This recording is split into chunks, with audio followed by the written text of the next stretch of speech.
വിശദമായ വാർത്തകളിലേക്ക്. ഇന്ന് സമാധാനത്തിന്റെ ദിവസമാണ്. കഴിഞ്ഞ ദിവസങ്ങളിലൊക്കെ, കഴിഞ്ഞ 12 ദിവസം കൃത്യമായി പറഞ്ഞാൽ, എന്നും നമ്മൾ അശാന്തിയുടെ വാർത്തകളിലേക്കാണ് തുടക്കത്തിൽ തന്നെ പോയിരുന്നത്. അതിന് ഒരു വിരാമമായിരിക്കുന്നു, അർത്ഥവിരാമമെങ്കിലും ആയിരിക്കുന്നു. ഇറാനിലും ഇസ്രയേലിലും നീണ്ട 13 ദിവസങ്ങൾക്ക് ശേഷം വെടിയൊച്ച കേൾക്കാത്ത ഒരു രാത്രി കടന്നുപോയിരിക്കുന്നു. അമേരിക്കയുടെ നേതൃത്വത്തിൽ നടന്ന ചർച്ചകളാണ് വെടിനിർത്തലിലേക്ക് എത്തിയത്. ജൂൺ 13 ആരംഭിച്ച സംഘർഷത്തിൽ ഇസ്രയേലും ഇറാനും അമേരിക്കയും വിജയം അവകാശപ്പെട്ട് രംഗത്തെത്തി. അതേസമയം അമേരിക്ക ഇറാന്റെ ആണവ കേന്ദ്രങ്ങളിൽ നടത്തിയ ആക്രമണം വിജയകരമായില്ലെന്നാണ് അമേരിക്കയിൽ നിന്നുള്ള ഇന്റലിജൻസ് റിപ്പോർട്ട്. നിർണായക നാറ്റോ യോഗം ഇന്ന് ചേരും. വിവരങ്ങളുമായി അഭിലാഷ് രാധാകൃഷ്ണൻ. അഭിലാഷ്, പശ്ചിമേഷ്യയിലെ അശാന്തിയുടെ വാർത്തകൾ കൊണ്ട് നിറഞ്ഞ ദിവസങ്ങളായിരുന്നു കടന്നുപോയത്. ഇന്ന് സമാധാനത്തിന്റെ ഒരു പുലരിയാണ്. ഇന്നലെ പ്രത്യേകിച്ച് പിന്നീട് ആക്രമണങ്ങളൊന്നും പരസ്പരം ഉണ്ടായിട്ടില്ല, പ്രകോപനം ഉണ്ടായിട്ടില്ല. ഇനി ആർക്കാണ് വിജയം, ആരാണ് തോറ്റത് എന്നൊക്കെയുള്ള വിലയിരുത്തലുകളും അല്ലെങ്കിൽ അവകാശവാദങ്ങളും ഒക്കെ നിറയുന്ന സമയമാണ്. അത് തുടങ്ങിക്കഴിഞ്ഞു, പ്രത്യേകിച്ച് ഡൊണാൾഡ് ട്രംപിന്റെ ഭാഗത്തു നിന്ന്.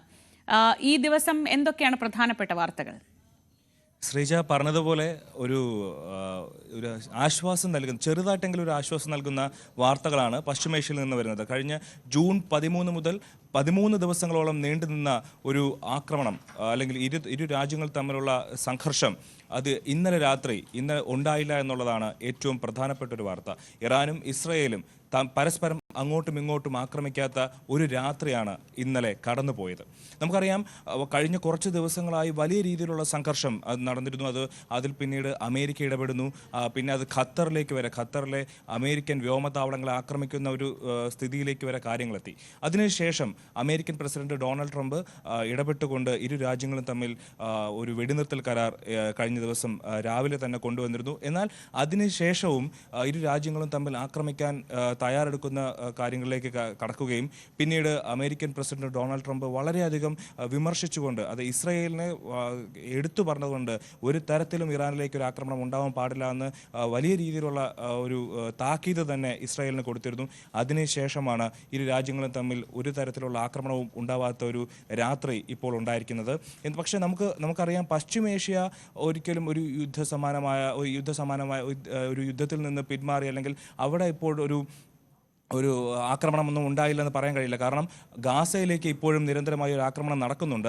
ഇറാനും ഇസ്രയേലും തമ്മിലുള്ള ഒരു സംഘർഷം തൽക്കാലത്തേക്ക് ഒഴിവായി എന്ന് നമുക്ക് പറയാം. അതേസമയം ഗാസയിലേക്ക് നടക്കുന്ന ആക്രമണങ്ങളിൽ ഒരു തരത്തിലുള്ള കുറവും ഉണ്ടായിട്ടില്ല എന്നുള്ളതാണ് പ്രധാനപ്പെട്ട കാര്യം. അതേപോലെ തന്നെ ഈ അമേരിക്ക ഇറാനിൽ നടത്തിയ ആക്രമണം വിജയകരമായില്ലെന്നുള്ള ഇന്റലിജൻസ് റിപ്പോർട്ട് അമേരിക്ക തള്ളി രംഗത്തെത്തിയിട്ടുണ്ട്. അതായത് ഫോർദോയിലും നദാൻസിലും ഇസ്ഫഹാനിലും കഴിഞ്ഞ ദിവസങ്ങൾക്ക് മുമ്പ് അമേരിക്ക ബങ്കർ ബസ്റ്റേഴ്സ് ബോംബ് ഉപയോഗിച്ച് വലിയ ആക്രമണം നടത്തിയിരുന്നു. ആ ആക്രമണം വലിയ വിജയകരമായിരുന്നെന്നാണ് ഇസ്രയേലും അതുപോലെ തന്നെ അമേരിക്കയും അവകാശപ്പെട്ടിരുന്നത്. കഴിഞ്ഞ കുറച്ച് മണിക്കൂറുകൾ വരെ അതിനെക്കുറിച്ച് അവിടെ ഏതൊക്കെ തരത്തിലുള്ള കേടുപാടുകളാണ്, നാശനഷ്ടങ്ങളാണ് ഇറാൻ ഉണ്ടായതെന്നുള്ള കാര്യത്തിൽ വ്യക്തത ആർക്കും നൽകാൻ കഴിഞ്ഞിരുന്നില്ല. ഈ സാഹചര്യത്തിലാണ് അമേരിക്കയ്ക്കകത്തു നിന്നുള്ള ഇന്റലിജൻസ് റിപ്പോർട്ട് പുറത്തു വരുന്നത്. അതിൽ പറയുന്നത്, ഇറാന്റെ ഒരു ആണവ കേന്ദ്രങ്ങളിലും അമേരിക്ക പറഞ്ഞ തരത്തിലുള്ള ഒരു കേടുപാടുകളോ നാശനഷ്ടങ്ങളോ ഉണ്ടതായി കണ്ടെത്താൻ കഴിഞ്ഞിട്ടില്ല എന്നുള്ളതാണ് പ്രധാനപ്പെട്ട റിപ്പോർട്ട്. എന്നാൽ ഈ റിപ്പോർട്ട് അമേരിക്ക ഇപ്പോൾ തള്ളി വന്നിരിക്കുകയാണ്. കാരണം ഇങ്ങനൊരു ഈ റിപ്പോർട്ടിൽ പറയുന്നതൊന്നും കാര്യങ്ങളൊന്നും കൃത്യമല്ല. ഇതിൻ്റെ എത്രത്തോളം അടിസ്ഥാനം ഉണ്ട് ഈ റിപ്പോർട്ടിന്, പുറത്തു വന്ന റിപ്പോർട്ടിന് എന്നുള്ളതൊക്കെ അമേരിക്ക ചോദ്യം ചെയ്യുകയാണ്. അങ്ങനെയാണെങ്കിൽ, ഈ റിപ്പോർട്ട് ശരിയാണെങ്കിൽ അമേരിക്കയ്ക്കും ഇസ്രായേലിനും ഒരുപോലെ തിരിച്ചടിയാവുന്ന ഒരു റിപ്പോർട്ടാണ് ഈ പുറത്തു വന്നിരിക്കുന്നത്. ഈ സാഹചര്യത്തിലാണ് ഇപ്പോൾ ഇരു രാജ്യങ്ങളും തമ്മിലുള്ള വെടിനിർത്തൽ ഉണ്ടായ സാഹചര്യത്തിൽ ഇറാനും ഇസ്രയേലും അമേരിക്കയും ഈ കഴിഞ്ഞ 13 ദിവസങ്ങളോളം നീണ്ടു നിന്ന ഒരു ആക്രമണത്തിൻ്റെ വിജയം തങ്ങൾക്കാണ് എന്ന് അവകാശപ്പെട്ട് രംഗത്തെത്തിയിട്ടുണ്ട്. ഇറാന്റെ പ്രധാന കേന്ദ്രങ്ങൾ തകർത്തുവെന്നും ഇറാനിൽ നിന്നുള്ള ആണവ ഭീഷണി നമ്മൾ ഒഴിവാക്കിയെന്നും ഈ ഒരു ആക്രമണത്തോടെ അത് ഒഴിവായി എന്നുമൊക്കെയുള്ള അവകാശവാദങ്ങൾ ബെഞ്ചമിൻ നെതന്യാഹുവും ഡൊണാൾഡ് ട്രംപും പറഞ്ഞിരുന്നു. എന്നാൽ ഈ അവകാശവാദങ്ങൾ തെറ്റാണെന്ന് തെളിയിക്കുന്ന റിപ്പോർട്ടുകളാണ് അമേരിക്കയിൽ നിന്ന് വരുന്നത്. ഇറാന്റെ ഒരു ആണവ കേന്ദ്രത്തിനും ഒന്നും സംഭവിച്ചിട്ടില്ല, അല്ലെങ്കിൽ അതിന്റെ പ്രവർത്തനങ്ങൾ സ്തംഭിപ്പിക്കുന്ന തരത്തിലുള്ള ഒരു ആക്രമണവും ഉണ്ടായിട്ടില്ല എന്നുള്ള റിപ്പോർട്ട് അമേരിക്കയിൽ നിന്ന് തന്നെ പുറത്തു വരുന്നു. ഈ സാഹചര്യത്തിൽ ഈ കഴിഞ്ഞ 13 ദിവസം നീണ്ട ആക്രമണത്തിന്റെ ഉദ്ദേശം എന്തായിരുന്നു? അതിൽ നിന്ന് ഈ ആക്രമണം തുടങ്ങി വെച്ച ഇസ്രായേൽ എന്ത് നേടി, അല്ലെങ്കിൽ ഇസ്രായേലിനൊപ്പം നിന്ന അമേരിക്ക ഈ 13 ദിവസം നീണ്ട ആക്രമണങ്ങളിൽ നിന്ന് എന്ത് നേടി എന്നുള്ള ചോദ്യം ശക്തമായി ഉയരുകയാണ്. കാരണം ഈ വലിയ രീതിയിലുള്ള നാശനഷ്ടങ്ങൾ ഇരുഭാഗത്തുമുണ്ടായി. ഒരു ഒടുവിൽ ഖത്തറിനെ വരെ ബാധിക്കുന്ന തരത്തിലേക്ക് കാര്യങ്ങളെത്തി. എന്നിട്ട് ഇത്തരത്തിൽ 13 ദിവസം നീണ്ട യുദ്ധത്തിൽ നിന്ന് ഇസ്രായേലും ബെന്യാമിൻ നെതന്യാഹുവും എന്താണ് നേടിയത്? ഇറാനിൽ നിന്നുള്ള ഭീഷണികൾ അവസാനിച്ചോ? ഈ ചോദ്യങ്ങളൊക്കെ ഇപ്പോഴും ശക്തമായി നിലനിൽക്കുകയാണ്. ഈ ഒരു സാഹചര്യത്തിലാണ് ഇപ്പോൾ ഖത്തറിലേക്ക് ആക്രമണം നടത്തിയ അടുത്ത നിമിഷം മുതൽ, അടുത്ത മണിക്കൂറുകൾ മുതൽ വെടിനിർത്തലിന് ആവശ്യപ്പെട്ടുകൊണ്ട് അമേരിക്ക രംഗത്തെത്തിയതും വെടിനിർത്തൽ ഇപ്പോൾ നിലവിൽ വരുന്നതും. ഇന്ന് നെതർലാൻഡ്സിലെ ഹേഗിൽ നാറ്റോയുടെ ഒരു മീറ്റിംഗ് നടക്കുന്നുണ്ട്. ഈ മീറ്റിംഗിൽ പങ്കെടുക്കാൻ ഡൊണാൾഡ് ട്രംപും പുറപ്പെട്ടിട്ടുണ്ട്. ഈ ഒരു സാഹചര്യത്തിൽ ഇന്നത്തെ വെടിനിർത്തലും അതുമായി ബന്ധപ്പെട്ട ആക്രമണവും അതുപോലെ വരും ദിവസങ്ങളിൽ ഇനിയിപ്പോൾ എന്താണ് ഇറാനും ഇസ്രായേലും തമ്മിലുള്ള ഒരു സീസ്ഫയറിന്റെ നിലപാടെന്നും മറ്റു മണിക്കൂറുകളിൽ കൂടുതൽ ആക്രമണത്തിലേക്ക് പോകാതിരിക്കാനുള്ള നടപടികളുമൊക്കെ ഈ മീറ്റിംഗിൽ ചർച്ചയാകും.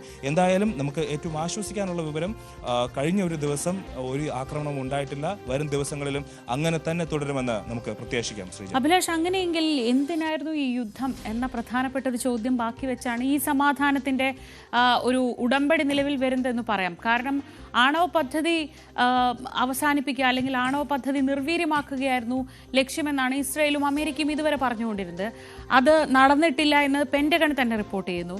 മറുവശത്ത് ഇന്നലെ ഈ യാത്രക്കിടെ ട്രംപിനോട് ചോദിച്ചു, അവിടെ ഇറാനിൽ ഭരണമാറ്റം വരണമെന്ന് ആഗ്രഹിക്കുന്നുണ്ടോ എന്ന് ചോദിച്ചപ്പോൾ അതാണ് മറ്റൊരു പ്രധാനപ്പെട്ട ലക്ഷ്യമായി പറഞ്ഞുകൊണ്ടിരുന്നത്. ആയത്തുള്ള അലി ഖംനയുടെ നേതൃത്വത്തിലുള്ള മത ഭരണകൂടത്തെ ഇല്ലാതാക്കുകയാണ് ഇസ്രായേലിന്റെയും അമേരിക്കയുടെയും മുന്നിലുണ്ടായിരുന്ന മറ്റൊരു ലക്ഷ്യം എന്ന് പറഞ്ഞിരുന്നു. അങ്ങനെയൊരു ലക്ഷ്യം തനിക്കില്ലെന്ന് ട്രംപ് വ്യക്തമാക്കുകയും ചെയ്തു. പിന്നെ എന്തിനാണ് ഇത്രയും മനുഷ്യരുടെ ജീവൻ, ഇത്രയും സമ്പത്ത്, ഇതൊക്കെ നശിപ്പിച്ചത് പരസ്പരം എന്ന ചോദ്യത്തിനും ഉത്തരം പറയേണ്ടി വരില്ലേ? ശ്രീജ, ഇപ്പോൾ ഇസ്രായേലിനകത്ത് നടക്കുന്ന അവിടെ രാഷ്ട്രീയമായിട്ടുള്ള ഒരുപാട് പ്രശ്നങ്ങൾ നടക്കുന്നുണ്ട്. ബെന്യാമിൻ നെതന്യാഹുവിനെതിരെ പ്രതിപക്ഷത്തിൻ്റെ വലിയ രീതിയിലുള്ള പ്രതിഷേധങ്ങളും പ്രശ്നങ്ങളും ഒക്കെ നടക്കുന്നുണ്ട്. ഈ സാഹചര്യത്തിൽ അധികാരത്തിൽ തുടരാനും അത് നിലനിർത്താനും വേണ്ടിയിട്ട് ബെന്യാമിൻ നെതന്യാഹു കണ്ടുപിടിക്കുന്ന എളുപ്പ വഴിയാണ് അയൽ രാജ്യങ്ങളെ അല്ലെങ്കിൽ ശക്തിയില്ലാത്ത രാജ്യങ്ങളെ കയറി ആക്രമിക്കുക എന്നുള്ളത്. ആ ഒരു നീക്കമാണ് നെതന്യാഹു കാലങ്ങളായി നടത്തിക്കൊണ്ടിരിക്കുന്നത്. പക്ഷേ ഇത്തവണ അവർ തിരഞ്ഞെടുത്ത രാജ്യം തെറ്റുപോയി എന്ന് വേണം കരുതാൻ. കാരണം ഇറാനിലേക്ക് നടത്തിയ ആക്രമണം, ഇറാനിലേക്ക് 13-ാം തീയതി രാത്രി ഫൈറ്റർ ജെറ്റുകളെ അയച്ചു നടത്തിയ ആക്രമണത്തിന് പിന്നാലെ ഇറാൻ ചെറിയ രീതിയിലുള്ള തിരിച്ചടി നൽകി മിണ്ടാതിരിക്കുമെന്ന് കരുതിയെങ്കിൽ അവിടെയാണ് ഇസ്രായേലിലും അമേരിക്കയ്ക്കും തെറ്റിയത്. അമേരിക്കയും ഇറാനുമായിട്ട് 5 റൗണ്ട് ചർച്ചകളാണ് ആണവ കേന്ദ്രങ്ങളുമായി ബന്ധപ്പെട്ട് നടത്തിയത്. ആണവ ആയുധങ്ങൾ നിർമ്മിക്കരുതെന്നും മറ്റ് രാജ്യങ്ങൾക്ക് ഭീഷണിയാകുമെന്നും ഒക്കെ പറഞ്ഞുകൊണ്ട് അമേരിക്ക ഇറാനോട് ആവശ്യപ്പെട്ടു, ആണവ കരാർ അമേരിക്കയുടെ ആണവ കരാറിൽ ഒപ്പിടണം, കൂടുതൽ അണുവായുധങ്ങൾ നിർമ്മിക്കരുതെന്ന്. പക്ഷേ 6ാമത്തെ റൗണ്ട് ചർച്ച നടക്കാനിരിക്കെ ഇസ്രായേൽ ഒരു രാത്രി ഇറാന് കയറി ആക്രമിക്കുന്നു. പക്ഷേ ആക്രമണം കഴിഞ്ഞ് അതിന് ചെറിയൊരു തിരിച്ചടി നൽകി ഇറാൻ അടങ്ങും എന്നാണ് ഇസ്രായേലും അമേരിക്കയും കരുതിയതെങ്കിൽ അവിടെയാണ് ഇരു രാജ്യങ്ങൾക്കും തെറ്റുപറ്റിയത്. ഇറാൻ തിരിച്ചടിച്ചു, അതിശക്തമായി തിരിച്ചടിച്ചു. ഇസ്രായേലിൻ്റെ ഫൈറ്റർ ജെറ്റുകൾ അങ്ങോട്ട് പോകുമ്പോൾ സൂപ്പർസോണിക് ബാലിസ്റ്റിക് മിസൈലുകൾ തിരിച്ചയച്ചും അയൺ ഡോമിനെ നിർവീര്യമാക്കിക്കൊണ്ട് ടെൽ അവീവിലേക്കും ഹൈഫയിലും അടക്കം നിരവധി കേന്ദ്രങ്ങളിലേക്ക് ഇറാന്റെ മിസൈലുകൾ പാഞ്ഞു. അത് പിന്നെ ഇറാനെ പേടിപ്പിക്കാനായിട്ട് അമേരിക്കയുടെ ഭാഗത്ത് നിന്ന് ബങ്കർ ബസ്റ്റേഴ്സ് ബോംബ് ഉപയോഗിച്ചു. പക്ഷേ ഇതിലൊന്നും കുലുങ്ങാത്ത ഇറാൻ അവസാനം അമേരിക്കയ്ക്ക് തിരിച്ചടി നൽകാൻ ഖത്തറിലേക്ക് ആക്രമണം നടത്തിയ സമയത്താണ് അമേരിക്കയും ഇസ്രായേലും ഞെട്ടിയത്. ഈ ഒരു സാഹചര്യത്തിൽ ഇനിയും യുദ്ധം മുന്നോട്ട് പോയാൽ ഇനിയും ഇറാന് നേരെ ആക്രമണം ഉണ്ടായാൽ അത് വലിയ രീതിയിലുള്ള നഷ്ടം സാമ്പത്തികമായും സൈനികമായും എല്ലാം ലോകം അനുഭവിക്കേണ്ടി വരുമെന്നുള്ള ഒരു സാഹചര്യത്തിലാണ് ഇപ്പോൾ ഇറാനും ഇസ്രയേലും അമേരിക്കയും ഇത്തരത്തിലൊരു അങ്ങനെ തന്നെ നമുക്ക് വേണമെങ്കിൽ പറയാം ഇറാനും ഇസ്രയേലും അമേരിക്കയുമാണ് ഇത്തരത്തിലൊരു വെടിനിർത്തലിന് വേണ്ടി മുൻകൈയെടുത്ത് മുന്നോട്ട് വന്നത്. ആ സമയത്തും വെടിനിർത്തൽ കരാർ ഡൊണാൾഡ് ട്രംപ് പ്രഖ്യാപിക്കുന്ന സമയത്തും ഇറാൻ വിദേശകാര്യമന്ത്രി അബ്ബാസ് അറാക്ചി പറഞ്ഞത് ഞങ്ങൾ വെടിനിർത്തലിന് തയ്യാറാണ്, ഞങ്ങൾക്ക് നേരെ ആക്രമണമില്ലാത്ത പക്ഷം മാത്രം. ഞങ്ങൾക്ക് നേരെ ഏതെങ്കിലും തരത്തിൽ ആക്രമണം ഉണ്ടായാൽ വെടിനിർത്തൽ കരാർ ലംഘിക്കപ്പെടും, ഞങ്ങൾ തിരിച്ചടിക്കുമെന്ന് അതിശക്തമായ നിലപാട് ഇറാൻ എടുത്ത സാഹചര്യത്തിലാണ് അമേരിക്ക ഇടപെടുന്നതും വീണ്ടും വെടിനിർത്തൽ നിലവിൽ വരുന്നതും. അതേസമയം തന്നെ മറ്റൊരു കാര്യം, ഇറാനെ പലതായിട്ട് ഭാഗിച്ച്, അതായത് ഇറാന്റെ പരമോന്നത അധികാരിയായ ആയത്തുള്ള അലി ഖമനേയെ വധിച്ച് ഇറാനെ ചെറുതായ പല രാജ്യങ്ങളായി വിഭജിച്ചുകൊണ്ട് അവിടെ തങ്ങൾക്ക് ആവശ്യമായ തങ്ങൾക്ക് ഇഷ്ടപ്പെട്ട നേതാക്കളെ വെച്ചുകൊണ്ട് മുന്നോട്ട് പോകാനൊക്കെ ഉള്ള ഒരു തീരുമാനം അല്ലെങ്കിൽ ഒരു നടപടികളിലേക്ക് കടക്കാനായിരുന്നു അമേരിക്കയും ഇസ്രായേലും പദ്ധതി ഇട്ടിരുന്നത്. പക്ഷേ ആ പദ്ധതികളെല്ലാം താറുമാറാക്കിക്കൊണ്ടാണ് ഇറാന്റെ ഭാഗത്തു നിന്നുള്ള ശക്തമായ തിരിച്ചടി ഉണ്ടായത്. അതിന് റഷ്യയുടെ പിന്തുണയുണ്ടെന്നുമുള്ള വാർത്തകളും പുറത്തു വന്നിരുന്നു. സൂപ്പർസോണിക് ബാലിസ്റ്റിക് മിസൈലുകൾ ഉപയോഗിച്ചുള്ള ഇസ്രായേലിലേക്കും ഖത്തറിലേക്കും നടത്തിയ ആക്രമണമാണ് സത്യം പറഞ്ഞാൽ ഇറാന്റെ ഭാഗത്തു നിന്ന് ഇത്തരത്തിൽ ഒരു വലിയ ഒരു വിജയം എന്ന് പറയുമ്പോഴെങ്കിൽ പോലും ഇരു രാജ്യങ്ങളെയും തമ്മിൽ തങ്ങളുടെ ഒരു നെഗോഷിയേഷന് അമേരിക്കയും ഇസ്രായേലിനെയും തയ്യാറാക്കിയത് അവരതിനു വേണ്ടി അത് ഇറാന് സ്വന്തം വിജയമായി തന്നെ വ്യാഖ്യാനിക്കാം. അങ്ങനെ ഒരു നെഗോസിയേഷൻ ടേബിളിലേക്ക് ഇസ്രായേലിനെയും അമേരിക്കയും പോലുള്ള രണ്ട് രാജ്യങ്ങളെ എത്തിക്കാൻ കഴിഞ്ഞു എന്നത് അങ്ങനെ തന്നെയാണ്. ഒരു തരത്തിൽ അതൊരു വിജയമാണെന്ന് ഇറാന് വേണമെങ്കിൽ അവകാശപ്പെടാം. പക്ഷേ മരിച്ചു വീണ ജീവനുകൾ, നശിപ്പിക്കപ്പെട്ട സമ്പത്ത്, കെട്ടിടങ്ങൾ, ആശുപത്രികൾ അതൊക്കെ അവിടെ അവശേഷിക്കുകയും ചെയ്യും. എന്തായാലും തൽക്കാലം പശ്ചിമേഷ്യയിൽ സമാധാനമുണ്ട്. ആ സമാധാനം നിലനിൽക്കട്ടെ എന്ന് നമുക്ക് ആഗ്രഹിക്കാം. മറ്റ് വാർത്തകളിലേക്ക് പോകാം.